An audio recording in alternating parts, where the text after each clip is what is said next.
जय हिंद, वंदे मातरम, भारत माता की जय। क्या हाल चाल और सब लोग ठीक?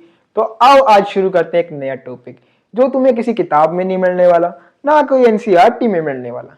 ये टॉपिक दिल से पढ़ा जाता है जिसका नाम है द ग्रेटेस्ट पाई। हाँ जी दोस्तों, पाई एक सिंपल सी वैल्यू देके छोड़ दिया गया, चाहे 22/7 या 3.14। But pi is not this. Pi एक ऐसी वैल्यू है जो अभी तक भी ढूंढी नहीं गई है। पाई तो इसकी जरूरत क्यों पड़ी? क्या उस टाइम हुआ होगा कि हमें पाई की जरूरत पड़ी? क्यों हमें जरूरत पड़ी पाई की? तो देखो सिंपल सी बात है, पाई का डायरेक्ट रिलेशन है ये गोल अंडा जिसे हम कहते हैं सर्कल। 3rd सेंचुरी आर्चिमेडिक्स एक बहुत बड़े वैज्ञानिक जिनको अफलातून करने की कुछ ना कुछ लगा रहता है कि भाई करना है तो करना है। हाँ तो देखो उन्होंने देखा कि अगर कोई सर्कल का सर्कमफ्रेंस की वैल्यू 22 है और उसकी डायमीटर की वैल्यू 7 है और अगर उस पर ये रेशो आ रही है ना तो it is a perfect circle. मतलब वो सर्कल बिल्कुल परफेक्ट है। अगर आप कोई परफेक्ट सर्कल लोगे ना और उसकी रेशो निकालोगे तो आपको 22/7 ही मिलेगी। मतलब पाई एक्चुअल में क्या हुआ?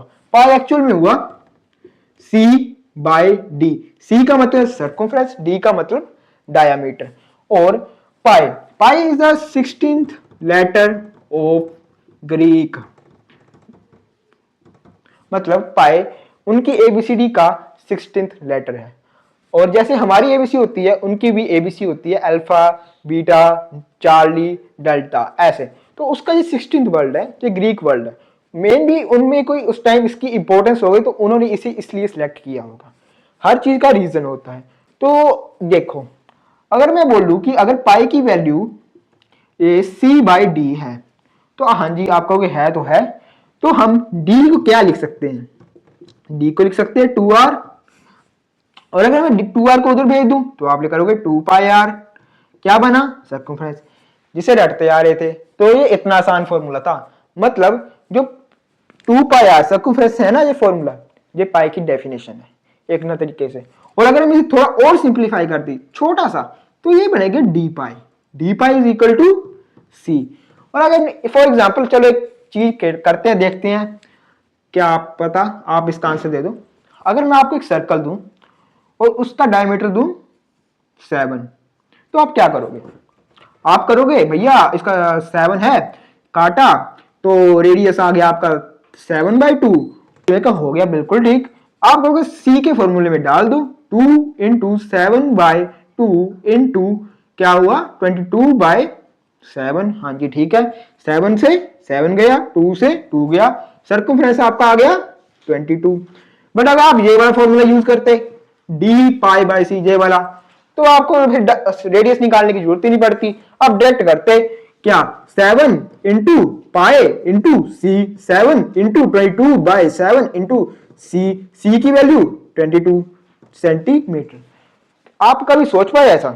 मेन बात ये है। आप बोलोगे कि हमें से क्या मिलेगा ना, आपको ये एग्जाम में नंबर देने वाला है, मे भी कहीं काम ना आए।